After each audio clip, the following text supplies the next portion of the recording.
Teosofía y masonería, pensamiento y obra de Rosso de Luna. Lo que solemos considerar como moral es cosa ínfima, porque ínfimo es cuanto se puede hacer exclusivo patrimonio del hombre, sin entenderlo al universo. Lo que calificamos de orden es inmensamente mayor, encauza y dirige a la naturaleza toda. Mario Rosso de Luna.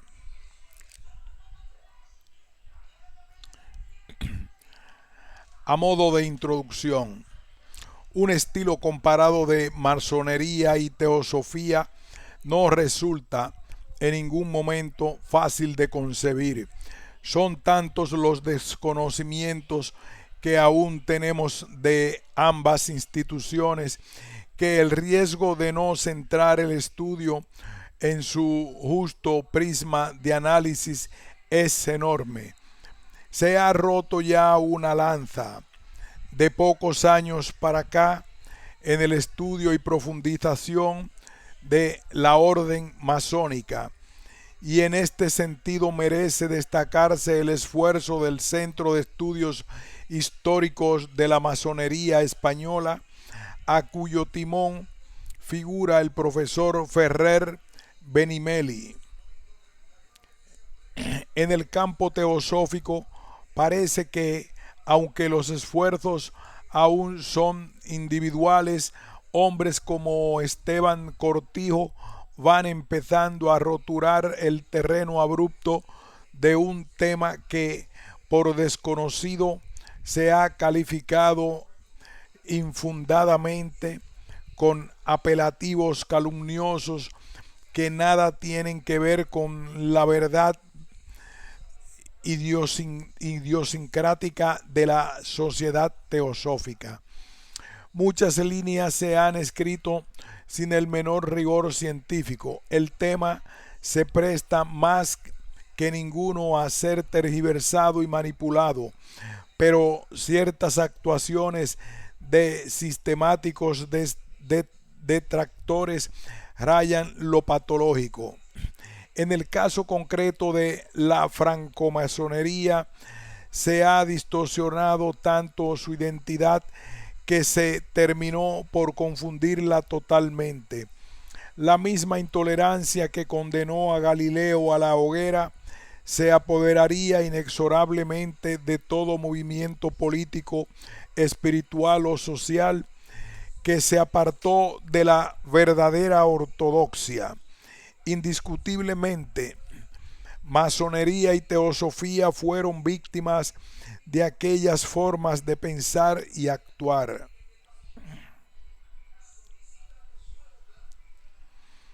El presente trabajo es un planteamiento somero y teórico de los presupuestos sobre los que descansan las actuaciones masónicas y teosóficas. Sus criticadas interconexiones parece ser que sólo son para simple analogía cubierta por la solidaridad, el libre pensamiento y el progreso.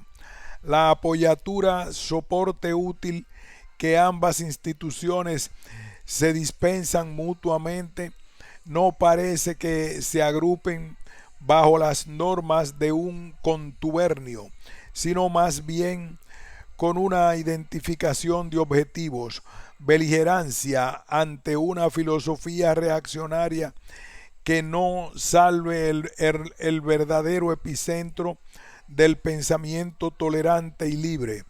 En este contexto, hombres como Mario Rosso de Luna son un nítido exponente de un descontento que era contrario al oscurantismo que instituciones eclesiásticas o civiles practicaban. En el estudio que llevé a cabo sobre la masonería extremeña,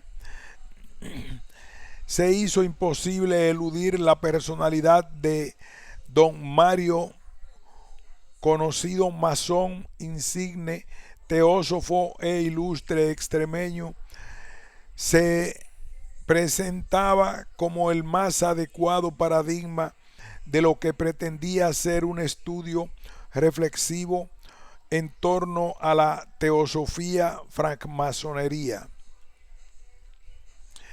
Rosso, sin embargo, no vivió lo suficiente para saber que toda aquella acción se truncaría en quimera con la sublevación militar de julio de 1936 al subvertirse el régimen republicano implantado en la península. La inexplicable fobia antimasónica que impregnó la vida y actuación de Franco hizo que durante 40 años masonería y teosofía padecieran exilio y represión. Ya desde la contienda civil e inmediata posguerra se empezó a requisar toda la documentación de logias, sociedades ocultas, grupos teosóficos. Todo ello se reagrupó en lo que hoy es el Archivo Histórico Nacional, sección Guerra Civil de Salamanca. El apartado de teosofía, por desgracia aún sin catalogar, ofrecerá en el futuro una base inestimable para cualquier monografía que tenga como objetivo un estudio sobre el libre pensamiento o la sociedad teosófica en España. Por el contrario, el apartado de masonería se le está ya arremetiendo con la tarea de ser estudiado y parece que ser los primeros frutos son ya un inequívoco exponente de una buena cosecha. Teosofía y masonería, pensamiento y obra de Rosso de Luna. La teosofía, acotaciones a un concepto. Teosofía etimológicamente se define ciencia de Dios.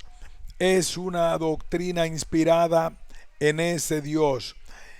Y al igual que la mística, tiene como meta la intuición directa y la iluminación, pero se distingue de aquella por apelar a otras fuentes de conocimiento de las que curiosamente proviene.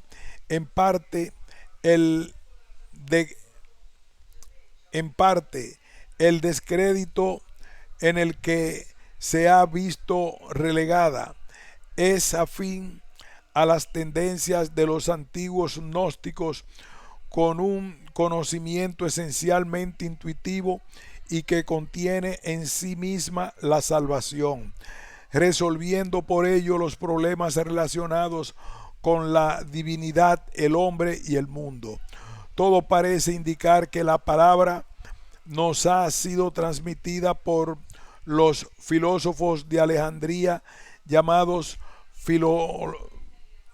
filoleteos, amantes de la verdad. La teosofía es efectivamente la búsqueda de esa verdad, al igual que lo es también la filosofía, y aunque ambas se valen de materia y alma, sus objetivos difieren. La filosofía se centra en el hombre para llegar a él mismo y conocerle. La teosofía parte de ese hombre, pero para alcanzar lo divino, la divinidad, la perfección máxima y sublime del hombre que realmente busca. Tampoco se debe confundir el término de la teología. Teosofía no es la ciencia referente a Dios, sino el saber que proviene de Él, que es inspirado por Él, sin ser objeto de una revelación específica. Y se da el nombre de teósofos a los que tienen la pretensión, no la osadía, de poseer tal ciencia. Definida como tal, gozó del favor de eruditos en los siglos XV, XVII, para reaparecer a fines del siglo XIX con la pretensión de constituir una síntesis científica de las religiones. Se organizó entonces en dos sociedades principales: la rama americana, fundada y dirigida por Elena Petrovna Blavatsky, verdadera alma mater, y A. Besant, posteriormente, que recibió la influencia del hinduismo,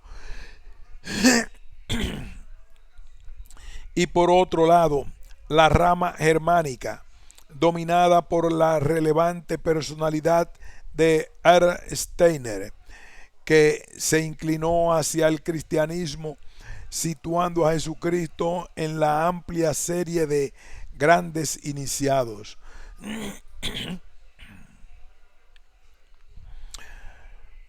Su enseñanza enuncia en el pensamiento es una fuerza que cualquiera que la ejercite puede aprender a manejar, y por su empleo el individuo se hace capaz de progresar por sí mismo. Ello no quiere decir que se base en una especulación intelectual. Su fundamento es la experiencia y la observación de los fenómenos y las fuerzas de la naturaleza.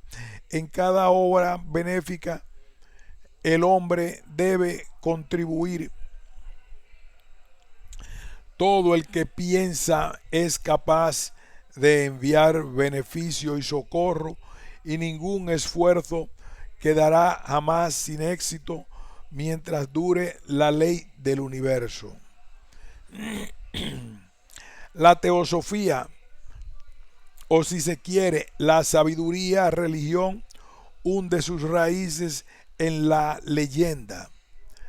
Nos ofrece una teoría de la naturaleza y de la vida fundada en el saber adquirido por los sabios del pasado, y muy especialmente por los del Oriente.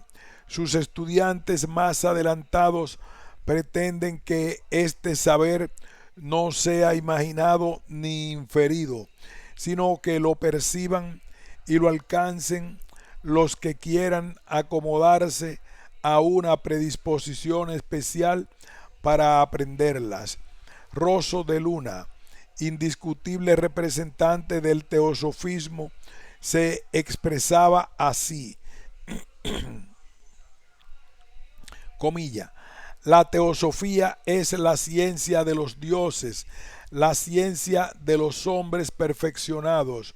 Busca el engrandecimiento de la humanidad terrestre por medio de la cultura, y lo que se propone es, en suma, más que estimular el avance de la eterna evolución. Apóyase pues en la teoría darwiniana, cree en la perfectibilidad, en su meta es ideal, y esto es el más alto grado de la perfección física, intelectual y moral, por el cultivo de la propia personalidad y por la extirpación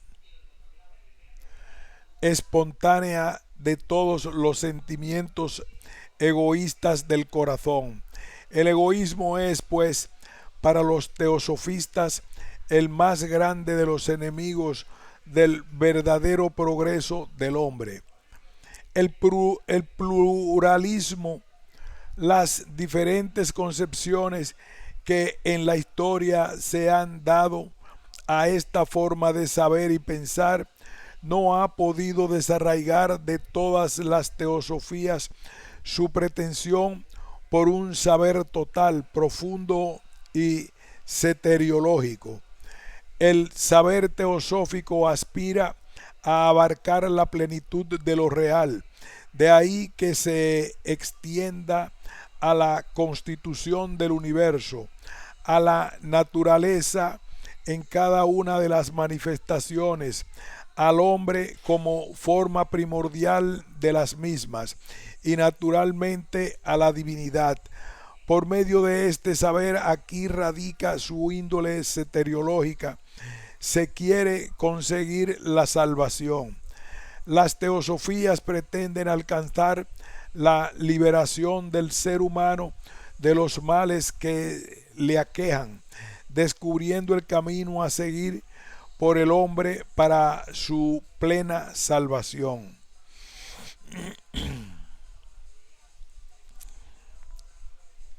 El activismo intelectual de estos hombres, en cualquier caso, no se puede negar. Los teósofos son una escuela de filósofos que han querido mezclar, junto al entusiasmo y la observación de la naturaleza, la tradición y la razón, la alquimia y la teología, la metafísica y la medicina, revistiéndolo todo de una forma mística e inspirada.